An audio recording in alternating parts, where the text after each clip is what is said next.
Convertir la basura en energía combustible limpia. Neutralizar los residuos nucleares. Capturar los gases que causan el efecto invernadero y enterrarlos. Una industria en plena expansión en el siglo XXI. Edificios sostenibles y ríos que renacen.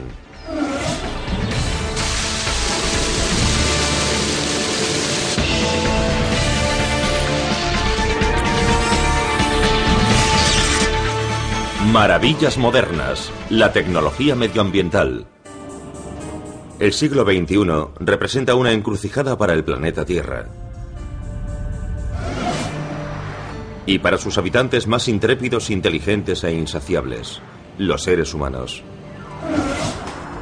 Muchos de nuestros logros son un arma de doble filo. Los seres humanos hemos causado estragos incalculables en el planeta que habitamos. Hemos arrasado el 50% de los bosques de la Tierra, exterminado innumerables especies, encauzado ríos enormes y quemado en un siglo y medio combustibles fósiles acumulados durante millones de años. Nuestro mayor impacto en el planeta y el mayor reto de nuestra civilización será probablemente el aumento constante de las temperaturas durante el próximo siglo. Organizaciones científicas de todo el mundo han relacionado el calentamiento actual del planeta con los gases de efecto invernadero originados por los humanos, aquellos que retienen el calor del Sol en nuestra atmósfera. El gas de efecto invernadero más significativo es el dióxido de carbono, que procede en su mayor parte de la combustión de petróleo, carbón y gas natural. Si no adoptamos medidas cruciales para invertir esta tendencia, dentro de 50 años habrá más CO2 en la atmósfera de lo que jamás hayan registrado los científicos, que se remonta a unos 700.000 años. Sabemos cuáles serán, a grandes rasgos, las consecuencias. Inundaciones, olas de calor, escasez de agua y alimentos en algunas zonas. No sabemos en qué proporción. Una de las soluciones más importantes al problema del dióxido de carbono se desarrolla en un lugar inesperado. Un campo petrolífero bajo las llanuras de Saskatchewan. Esta reserva de petróleo, llamada Midale Field, es también el campo de pruebas de una tecnología del siglo XXI conocida como captura y almacenamiento geológico de CO2. Esta consiste en capturar emisiones de carbono y enterrarlas bajo tierra. El Midale Field, explotado por la Apache Canada Limited, se perforó por primera vez en 1953. Tiene una capacidad de 525 millones de barriles de petróleo. Pero como sucede en muchas otras reservas del planeta, el petróleo más fácilmente recuperable ya ha sido extraído. El petróleo de Midale Field se encuentra en rocas parecidas a estas. Se trata de rocas muy sólidas. Tienen el aspecto de esponjas, con poros vaculares, llamados bags. Estos poros están llenos de petróleo y en algunos casos de agua y petróleo. Necesitamos extraer el petróleo de estas rocas y conducirlo a un pozo en la superficie. Para hacerlo se necesita presión. Desde los años 60 en Midale Field se ha utilizado la inyección de agua para aumentar la presión subterránea y así empujar el petróleo hacia los pozos de extracción. Pero una gran cantidad de petróleo se aferra a las rocas y no puede ser separado de ellas usando agua. Lo que hay que hacer es inyectar un disolvente para que se combine con el petróleo y así poder separarlo de las rocas. La compañía Apache ha decidido utilizar el dióxido de carbono como disolvente. El CO2 que transporta esta tubería ha sido comprimido a una presión de unos 140 kilos por centímetro cuadrado, hasta el punto en que se comporta como un líquido. A continuación se inyecta directamente en la reserva, a 1457 metros bajo tierra. Cuando inyectamos el CO2 en la reserva, se combina con el petróleo y modifica sus propiedades químicas y físicas, lo que le permite separarse de la roca. Así podemos aprovechar un petróleo al que de otro modo no tendríamos acceso. Utilizar CO2 para separar el petróleo de la roca no es una tecnología nueva. Lo novedoso es el origen de este CO2. 322 kilómetros hacia el sur, en Beulah, Dakota del Norte, se encuentra la Dakota Gasification Company, que quema carbón para fabricar combustibles sintéticos. Este proceso emite una gran cantidad de dióxido de carbono a la atmósfera. o lo hacía hasta hace no mucho tiempo. En la actualidad este CO2 se recoge en las chimeneas, se comprime y se envía por una tubería de 322 kilómetros hasta Canadá. Tanto en Maydale Field como en el cercano Weyburn Field, explotado por Encana, utilizan el CO2 en la llamada recuperación asistida de petróleo. Cuando el CO2 ha desprendido el petróleo de la roca, inyectan agua en la reserva para que la recorra. Así podemos dirigir los fluidos por la reserva desde el lugar donde los inyectamos hasta donde los recogemos. Este pozo produce unos 650 barriles diarios de este fluido, con un 85% de agua y un 15% de petróleo. A continuación se separan los distintos componentes de la mezcla: petróleo, agua, gas natural y CO2. Una parte del CO2 permanecerá bajo tierra, unido firmemente a la roca. El resto será presurizado de nuevo a 140 kilos por centímetro cuadrado, combinado con el CO2 de la tubería de la compañía Dakota e inyectado de nuevo en el subsuelo. Durante los próximos 40 años, el CO2 de la compañía Dakota seguirá desprendiendo tanto petróleo como sea posible. Conforme lo haga, ocupará el vacío dejado por el petróleo en la roca. Utilizando la extracción por agua, creíamos que la vida útil del campo sería de unos 15 años. Con el CO2 creemos que este campo seguirá en funcionamiento en 2045. Los gases de efecto invernadero se enterrarán entonces en la reserva de petróleo, y los 280 pozos serán clausurados con cemento. Las mismas rocas que almacenaron petróleo y gas natural durante millones de años deberían hacer lo mismo con el CO2. Además de las reservas de petróleo, los científicos han encontrado otras zonas en las que almacenar carbono, principalmente acuíferos salinos profundos y lechos de carbón abandonados. En la actualidad, la estimación global sobre la emisión de dióxido de carbono está entre 23 y 24 gigatones al año.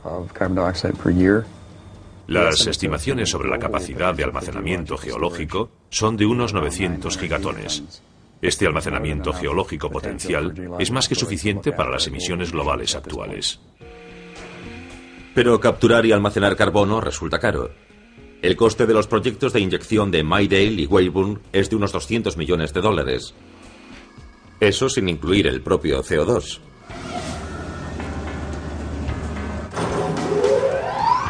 Pero esta elevada inversión permitirá a las compañías Apache y Encana producir 215 millones de barriles que no se podrían conseguir de otro modo, y que generarán miles de millones de dólares.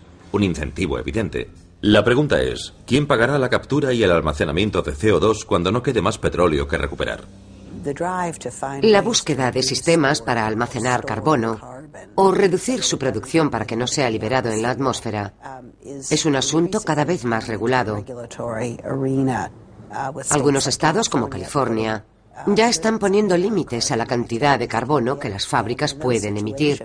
En estas situaciones, para poder seguir proporcionando electricidad a sus clientes, las fábricas tendrán que encontrar modos de capturar y almacenar carbono. Si no lo hacen, tendrán que abandonar ciertas tecnologías que les han resultado muy rentables en el pasado. Lejos de las llanuras de Saskatchewan, barridas por el viento, en el caluroso desierto de Arizona, otra compañía ha conseguido dejar de emitir CO2 empleando un sistema literalmente verde. La central eléctrica Red Hawk, propiedad del Servicio Público de Arizona, es una gran estación eléctrica de ciclo combinado. Quema gas natural para hacer girar sus gigantescas turbinas, que generan 1000 megavatios de electricidad. La mayor parte de los desechos producidos por la combustión de hidrocarburos son agua y dióxido de carbono, que normalmente se emite a la atmósfera como gas de efecto invernadero. Pero si se combinan el H2O y el CO2 con los rayos del sol de Arizona, se obtiene la fórmula mágica de la fotosíntesis. Así que el Servicio Público de Arizona se alió con una compañía llamada Green Fuel Technologies, a fin de realizar un innovador experimento: capturar con algas parte de los gases de efecto invernadero producidos por la central. Las algas solo tienen una misión en la vida: consumir CO2 y dividirse, por lo que son el medio perfecto para encargarse de nuestras emisiones de CO2 de efecto invernadero. El CO2 y los restos de agua se recogen en el cañón de la chimenea de gas natural y son conducidos mediante tuberías hasta estos tanques bioreactores. Como todas las plantas, las algas consumen el carbono como alimento para su proceso de crecimiento y expulsan solo oxígeno. Este proceso comienza en el vivero, donde los biólogos de Green Fuel cultivan diversas variedades de algas. Casi todas las especies de algas se duplican durante el fotoperíodo de un día, 8 horas, y aquí en el vivero conseguimos 3 fotoperíodos. Usamos los restos de agua de la central para cultivar estas algas. Así que adaptamos estas algas a este entorno en particular, a esta agua en particular y a este gas en particular. Así logramos que sean muy resistentes en esta zona. A continuación, estas asombrosas plantas son transportadas al bioreactor diseñado para distribuir equitativamente la luz solar y el CO2 hasta que las algas están listas para ser recogidas. Este tubo nos permite introducir el gas en el sistema. Estos dos son para los circuitos de refrigeración. Y con este recogemos las algas. Cuando el crecimiento de las algas alcanza una concentración determinada, podemos extraer una parte. El Servicio Público de Arizona y Green Fuel no se limitan a tirar las algas. No es una coincidencia que el lodo de las algas cosechadas se parezca mucho al petróleo. Al igual que los hidrocarburos, las algas son químicamente complejas y contienen gran cantidad de energía. Utilizamos las algas mediante un proceso de 3 etapas. La primera consiste en recoger los aceites de las algas para fabricar biodiesel. En la segunda recogemos el almidón que contienen las algas y con él fabricamos etanol. Lo que queda de las algas son proteínas que podemos utilizar como alimento para el ganado. Estas algas también pueden ser secadas y quemadas de nuevo en la central eléctrica. Pero también se pueden utilizar para fabricar papel, plásticos o alimento. De hecho, la mayoría consumimos muchas algas en nuestras comidas diarias sin saberlo. Creo que con el tiempo desarrollaremos una estrecha relación simbiótica con estas plantas que llevan aquí millones y millones de años. Desde luego, mucho más tiempo que nosotros. El experimento ha tenido tanto éxito que el Servicio Público de Arizona y Green Fuel pronto llenarán esta estructura de criaderos de algas. Aplicar esta tecnología a gran escala implicaría un salto mucho mayor. Para capturar el 100% de las emisiones de CO2 de una central se necesitarían unas 0,8 hectáreas de algas por megavatio. Eso significa que una gran central como Red Hawk necesitaría 809 hectáreas. Pero en Green Fuel Technologies ya han pensado en eso. En los Estados Unidos hay más de 1.700 centrales eléctricas, lo bastante grandes para albergar instalaciones como estas. Y gracias a sus subproductos potencialmente rentables, el papel de las algas en la reducción de las emisiones de carbono podría autofinanciarse. Para resolver el problema del carbono se necesitarán diversas soluciones simultáneas, como salvar bosques y humedales que capturan naturalmente el CO2 y extender el uso de energías renovables que no emiten carbono.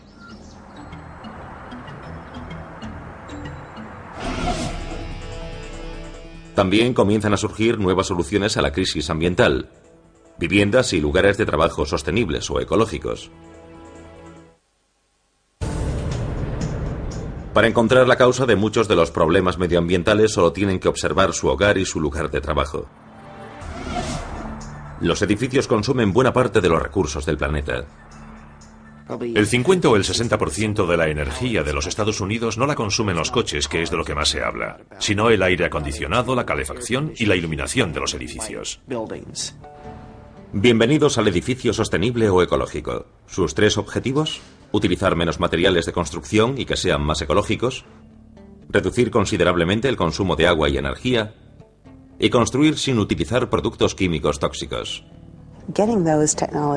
Aplicar esas tecnologías tanto como se pueda es con mucho el modo más barato y más rápido de reducir tanto las emisiones de gas de efecto invernadero como, en general, las de los contaminantes convencionales del aire.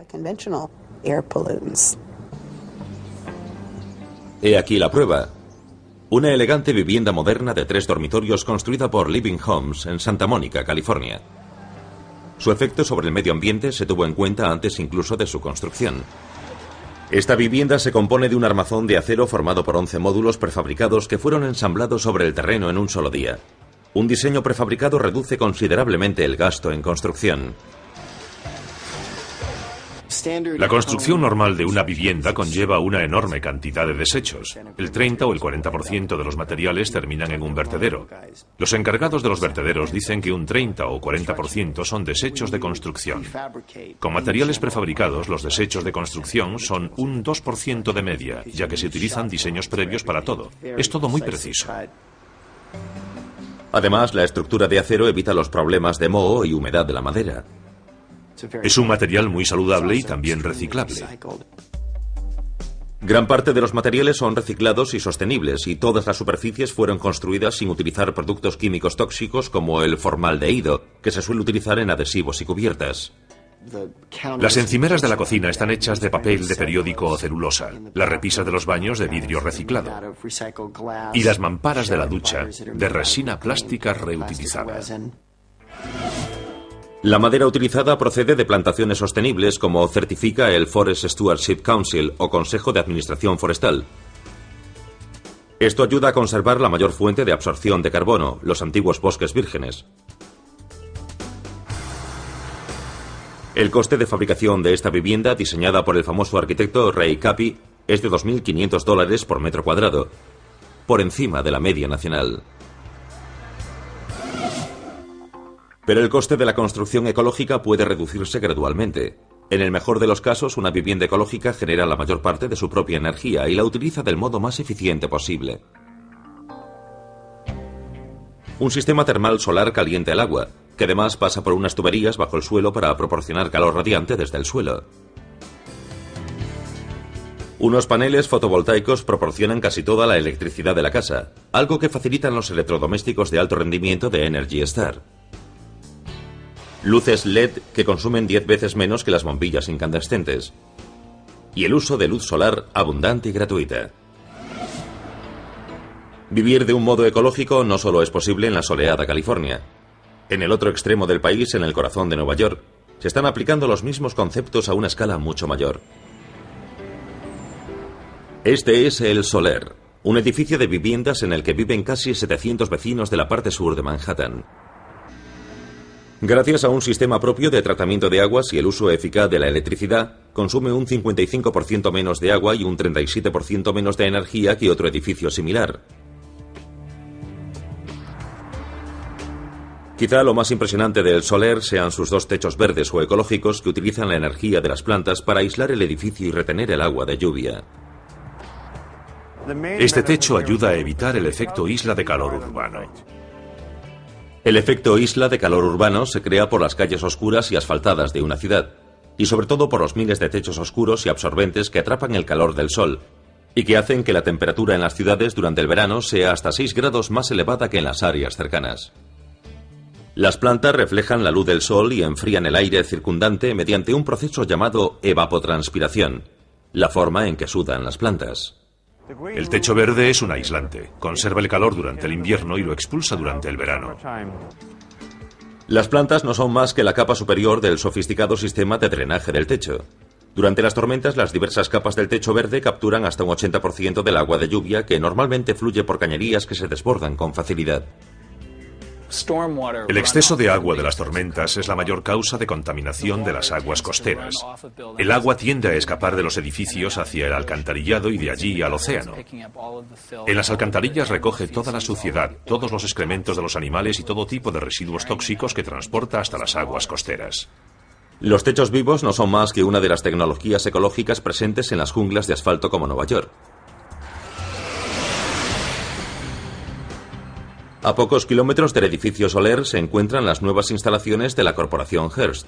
Una de las principales empresas de esta red nos demuestra que incluso un rascacielos puede ser ecológico desde los cimientos. La torre Hearst de 46 plantas no solo conserva la fachada Art Deco de la sede original, también se recicló el 85% de los materiales del edificio. También se aplicaron conceptos ecológicos a la peculiar estructura exterior de acero. Al situar el esqueleto del edificio en el exterior de forma que permanezca visible, la estructura resulta mucho más eficaz. Esta malla diagonal o triangular utiliza menos acero que otra estructura normal. Se interponen menos columnas en medio de los pisos, pero al mismo tiempo sostiene el edificio mucho más eficazmente.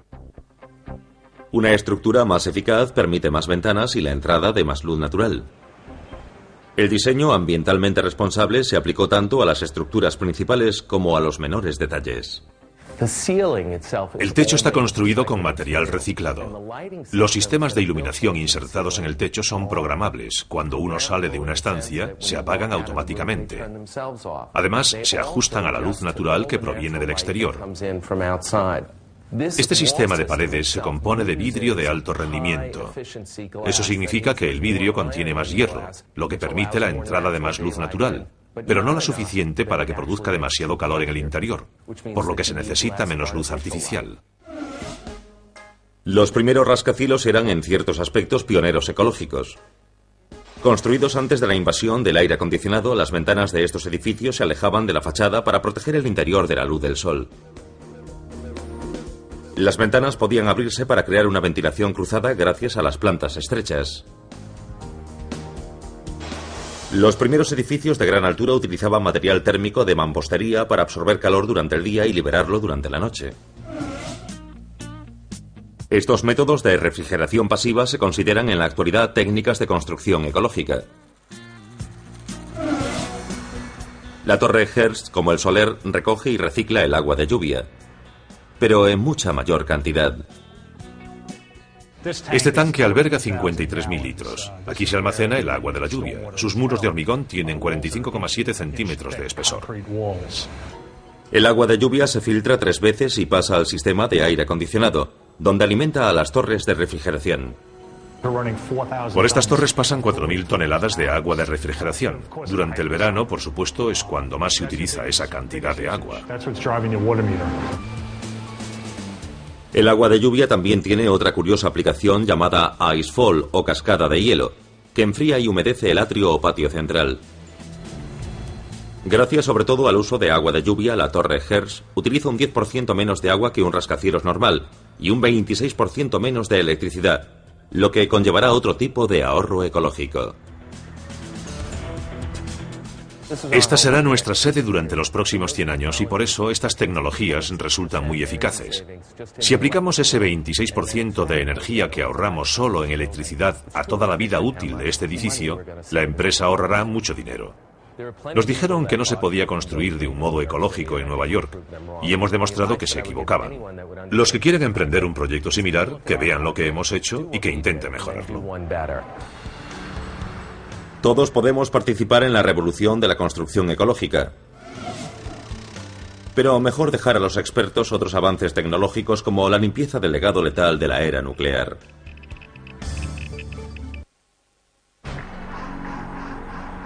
Este es el complejo secreto Y-12 del Departamento de Energía en Oak Ridge, Tennessee. El Laboratorio Nacional de Oak Ridge fue uno de los principales centros de los Estados Unidos para enriquecer uranio y desarrollar bombas nucleares. Desde la Segunda Guerra Mundial hasta el fin de la Guerra Fría, buena parte del trabajo se realizó en el Y-12.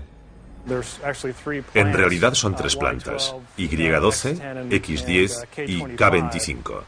Todas formaban parte del proyecto Manhattan durante la Segunda Guerra Mundial para desarrollar armamento nuclear y enriquecer uranio por primera vez para fabricar las bombas que se utilizaron en Hiroshima, por ejemplo.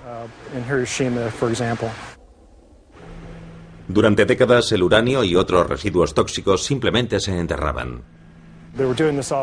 Todo se hacía con tanta rapidez que no tenían tiempo para deshacerse de los residuos de un modo más apropiado. Desde la planta Y-12, donde se procesaban componentes de las armas nucleares, los residuos se almacenaban en depósitos. La Y-12 produjo millones de litros de residuos procedentes de la fabricación de armamento nuclear que se depositaron aquí hasta 1984. Después drenaron los depósitos, los cubrieron y construyeron un aparcamiento encima. Pero eso no impidió que el U-6, un tipo de uranio soluble en agua, se filtrase hasta las aguas subterráneas de la zona. Y contienen hasta 1000 veces la concentración legal de uranio. El primer paso para solucionar este desmán es tomar una muestra de la capa de agua subterránea, compuesta aproximadamente de un 30% de agua mezclada con tierra. Cuando extraemos una muestra, la sometemos a varias pruebas. Primero la escaneamos con este aparato, un medidor de radiaciones beta y gamma. Esta es una muestra que hemos extraído anteriormente. Presenta bastante actividad, como demuestra el sonido del medidor. Podemos seguir examinándola con el fluorímetro de rayos X. Mediante la fluorescencia de cada elemento, podemos saber cuántos de esos elementos contiene y medirlos en partes por millón. La Y12 y otras instalaciones del Departamento de Energía se enfrentan a un problema que hasta hace no mucho tiempo no tenía solución. Unos 32 estados presentan contaminación por uranio, muchos de ellos debido a la extracción de uranio y su procesamiento en distintas plantas. Así que el problema está bastante extendido y concierne principalmente al Departamento de Energía, que es el responsable de esta materia. Para enfrentarse a la que podría ser la mayor tarea de limpieza medioambiental de la historia, los científicos del Laboratorio Nacional Oak Ridge han comenzado a experimentar con un nuevo sistema de biorreparación. La biorreparación es un sistema que utiliza organismos vivos como microbios o bacterias para convertir los contaminantes del suelo en elementos menos dañinos. El uso de la biorreparación para estabilizar metales pesados como el uranio 6 era un sistema revolucionario y no comprobado. La tarea se complicó aún más cuando descubrieron que el subsuelo y las aguas subterráneas bajo la Y12 contenían muchas otras toxinas además del uranio. Los microbios no podían sobrevivir. Contiene percloroetileno, un compuesto orgánico tóxico y otros metales. Níquel, una concentración muy alta de aluminio. El nivel de acidez es tan elevado que disuelve todo tipo de minerales en el suelo. Y el olor del ácido nítrico es muy evidente. Por tanto, antes de que los científicos puedan aplicar la biorreparación al uranio, bombean el agua subterránea hasta la superficie y la someten a múltiples transformaciones químicas. La primera utiliza un separador de vacío y filtros de carbono para retirar del agua toxinas orgánicas volátiles. El siguiente paso consiste en traer el agua hasta estos tanques de retención, donde lo primero que retiramos es el aluminio. En este lugar en particular, la concentración de aluminio es muy elevada, de unas 400 o 500 partes por millón. Se draga y se bombea hasta otro tanque de retención. El agua todavía contiene enormes cantidades de nitrato tóxico que se utilizaba para limpiar el instrumental del armamento nuclear, por lo que se bombea hasta el interior de este bioreactor de lecho fluidizado, donde los microorganismos la desnitrifican. Por último, el agua es devuelta al subsuelo y puede comenzar la tarea principal: estimular a los seres microscópicos para que conviertan el inestable y soluble uranio 6 en el estable e insoluble uranio 4. El primer paso consiste en bombear hasta el subsuelo y las aguas subterráneas una fuente de energía que estimule a los microbios. En este caso, se trata de etanol. Cuando introducimos metanol, etanol o acetato en las aguas subterráneas, alimentamos a las bacterias. Y cuando se han alimentado tienen que respirar y necesitan los metales para hacerlo. Conforme las bacterias respiran, desprenden un electrón extra que se une a ciertos metales, incluido el uranio. Los electrones portan una carga negativa que reduce el estado de oxidación del uranio, disminuyendo el número de cargas positivas en cada átomo de uranio. Se trata de un rasgo muy importante, ya que si reducimos, por ejemplo, el estado de oxidación del uranio desde uranio 6 a uranio 4, el uranio deja de ser soluble en el agua. Deja de fluir con las aguas subterráneas, se precipita y se queda en el suelo de un modo muy estable. El estable uranio 4 permanece en el subsuelo y no en las aguas subterráneas. El asombroso éxito de este proyecto ha atraído la atención de científicos de todo el mundo. Aunque aún no ha sido probado a gran escala, parece ser un avance crucial en la estabilización no solo del uranio, sino de otros metales tóxicos. Gracias a la biorreparación, el Departamento de Energía ha ahorrado a los contribuyentes una suma considerable en esta limpieza. El coste de esta limpieza, utilizando tecnología convencional, sería de unos 300.000 millones de dólares. El sistema de biorreparación es mucho más barato y seguro, ya que no es necesario cavar ni realizar transportes por carretera con los riesgos que eso implica. Mientras los científicos del Laboratorio Nacional Oak Ridge siguen estudiando esta solución microscópica a un enorme problema de residuos, la industria encuentra nuevos usos para otros desechos, desde el lodo de papel a millones de toneladas de basura. El reciclaje se ha convertido casi en un tópico del movimiento ecologista y en algo tan rutinario como sacar la basura. Pero reciclar material desechado para crear productos útiles tiene un profundo impacto en el medio ambiente. Tomemos como ejemplo una lata de aluminio. Reciclando aluminio, latas por ejemplo, ahorramos un 95% de energía en comparación con su fabricación tradicional. A escala nacional eso representa un ahorro de unos 15 millones de barriles de petróleo al año gracias al reciclaje de las latas y otros productos. Una tonelada de papel reciclado salva unos 30 árboles. Por no mencionar 26.500 litros de agua, 4.000 kilovatios hora de electricidad y 27 kilos de productos que contaminan el aire. La industria papelera, por su diseño, es quizás la segunda o tercera industria del mundo en consumo de energía. En Neenah Paper, situada junto al río Fox en Wisconsin, reciclan mucho más que papel. Agua, lodo, vapor, todo forma parte de un bucle gigantesco que se autoabastece. Cuando el proceso de fabricación de papel comienza, Neenah Paper añade gran cantidad de material desechado a la pulpa del papel. En su mayor parte son productos de papel, muchos de ellos impresos que han alcanzado el fin de su vida útil por parte del consumidor. La empresa que lo recoge decolora un poco el material y lo transporta en esta forma, con un 50% de humedad. El material reciclado se combina con pulpa virgen, además de colorantes, aditivos y mucha más agua. Cuando la pulpa comienza su trayecto por la papelera, se compone de agua en un 90%.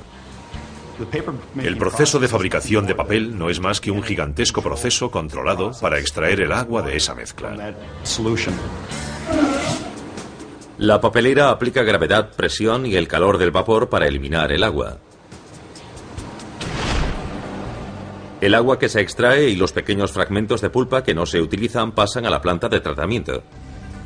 Un 30% del agua será reciclada y volverá al proceso de fabricación de papel. Gracias a la biorreparación, el agua restante regresa al río Fox más limpia que cuando salió de él. El residuo sólido, conocido en la industria papelera como lodo, ya no puede ser reciclado de nuevo como papel.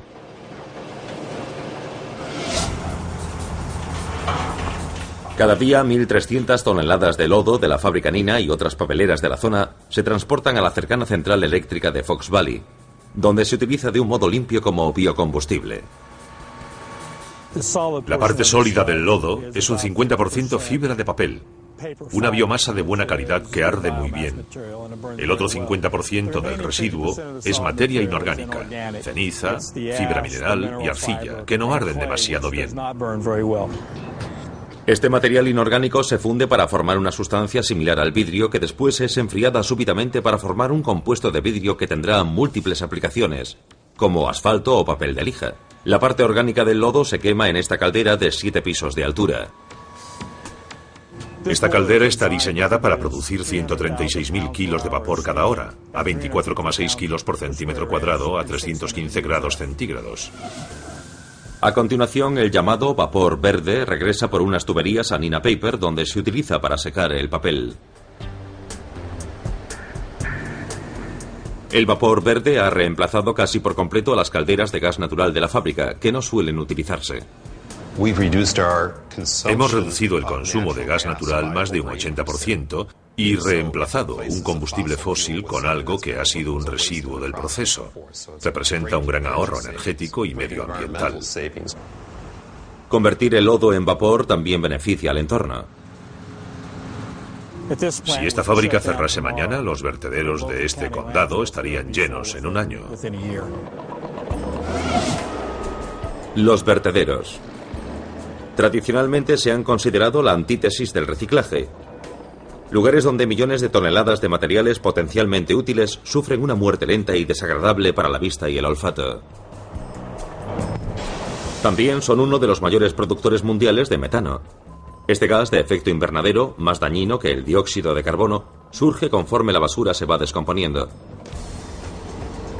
Pero en los vertederos actuales se ha descubierto cómo transformar gases de efecto invernadero en energía de combustión limpia. En el vertedero South Shelby, cerca de Memphis, Tennessee, Allied Waste colabora con varios socios medioambientales para aprovechar el metano. Nos encontramos justo encima de desechos enterrados hace 5 o más años, junto a un pozo de gas que extrae metano de debajo de la superficie. 120 de estos pozos se adentran entre 20 y 42 metros en la basura para extraer 140 metros cúbicos por minuto de gas de vertedero, suficientes para calentar 30.000 hogares. Estos pozos verticales están situados a 30 o 40 metros unos de otros. Forman un círculo en torno a los desechos enterrados. Lo que pretendemos es crear entre estos pozos una zona de influencia de la que ningún tipo de gas, ningún tipo de metano escape hacia arriba o hacia abajo.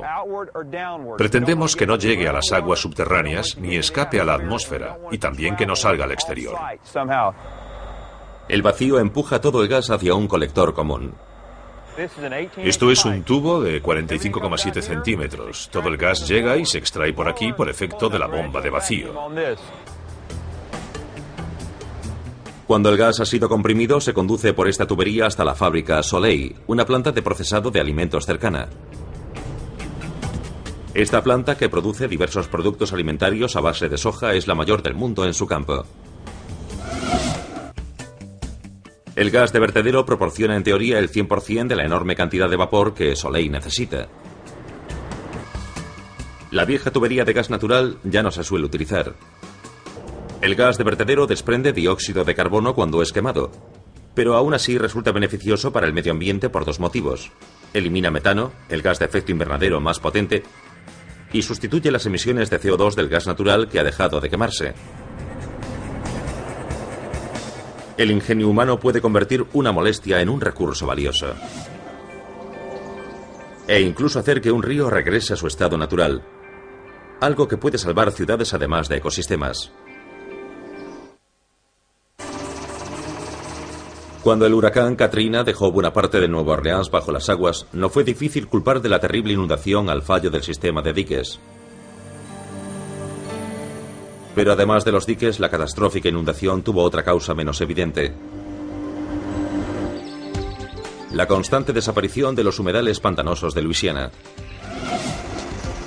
Los humedales han desaparecido en gran parte debido a la excesiva canalización del curso bajo del río Mississippi durante décadas y a la reducción de su cauce tradicional. El río ya no puede depositar su limo rico en nutrientes para crear humedales e islas que actúan como barreras, que desaparecen paulatinamente bajo el cada vez mayor Golfo de México a un ritmo de 88 kilómetros cuadrados al año. Los humedales y los ecosistemas del río, conocidos como corredores ribereños, controlan naturalmente las inundaciones. Los ingenieros hidráulicos calculan que cada kilómetro de humedal o bosque ribereño absorbe 19,3 centímetros de la crecida provocada por un huracán. Actúan como enormes esponjas y atenúan muy eficazmente las riadas. El filtro de las zonas ribereñas y los bosques pueden frenar el agua y distribuirla. Pueden absorber parte de la energía del cauce y dar más tiempo a las zonas que están río abajo para aceptar toda esa agua. A 3.220 kilómetros de Luisiana, en el Valle Central de California, restaurar corredores ribereños se ha convertido también en un asunto urgente.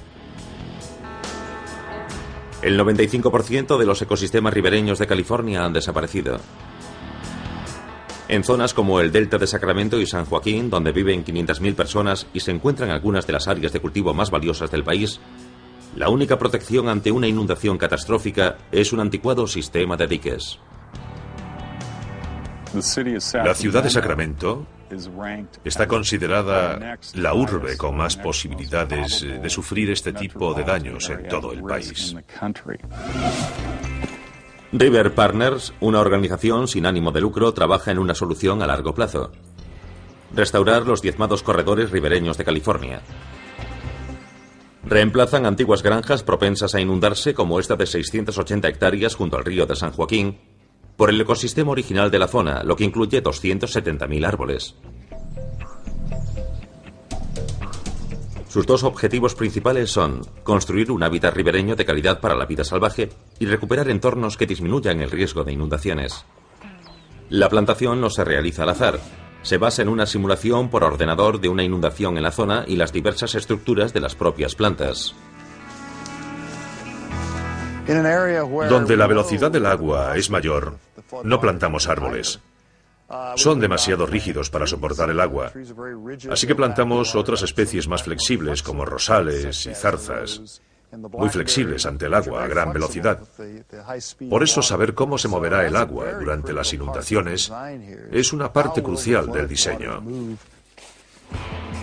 Mientras las excavadoras vacían los terrenos que se convertirán en humedales, los tractores cavan surcos para crear un preciso mosaico de árboles y hierbas autóctonas, como robles del valle o robles blancos de California y arbustos del coyote.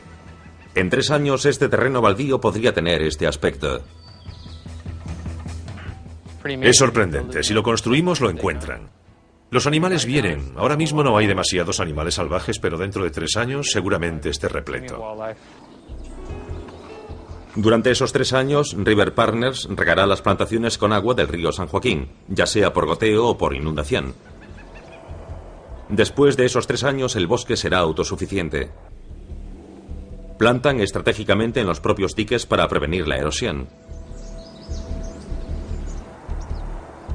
Este dique, que se agrietó en la inundación de 1997, seguirá agrietado, pues será sustituido por el nuevo bosque ribereño. Ciertas zonas como esta se inundan periódicamente. Después de las inundaciones de 1997, se inundaron las casas, los graneros y los establos de los 4 propietarios principales. Entonces nos dimos cuenta de que estas tierras se adaptan mejor a las planicies aluviales y entornos y hábitats naturales. Unos corredores ribereños en buen estado harán algo más que atraer especies salvajes y proporcionar entretenimiento. Con el tiempo, ayudarán a conservar la rentabilidad de zonas de pesca, granjas y ciudades.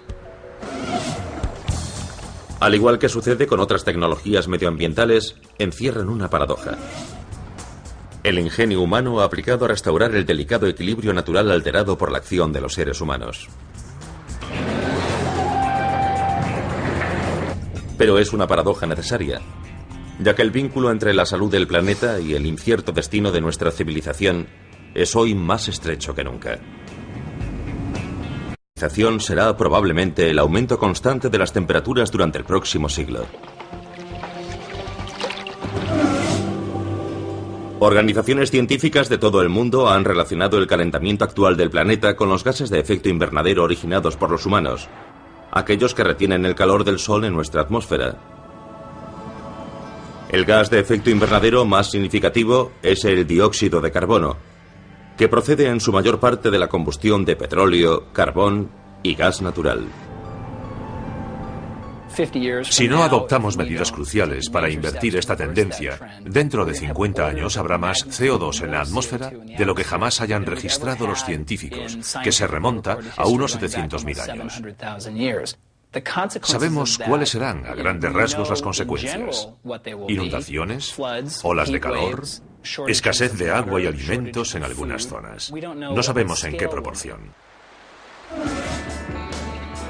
Una de las soluciones más importantes al problema del dióxido de carbono se desarrolla en un lugar inesperado: un campo petrolífero bajo las llanuras de Saskatchewan. Esta reserva de petróleo, llamada Maydale Field, es también el campo de pruebas de una tecnología: convertir la basura en energía combustible limpia, neutralizar los residuos nucleares, capturar los gases que causan el efecto invernadero y enterrarlos. Una industria en plena expansión en el siglo XXI. Edificios sostenibles y ríos que renacen.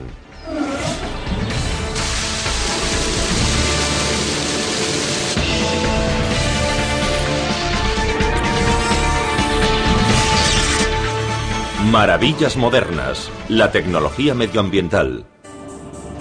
El siglo XXI representa una encrucijada para el planeta Tierra. Y para sus habitantes más intrépidos, inteligentes e insaciables, los seres humanos. Muchos de nuestros logros son un arma de doble filo. Los seres humanos hemos causado estragos incalculables en el planeta que habitamos. Hemos arrasado el 50% de los bosques de la Tierra, exterminado innumerables especies, encauzado ríos enormes y quemado en 1 siglo y medio combustibles fósiles acumulados durante millones de años.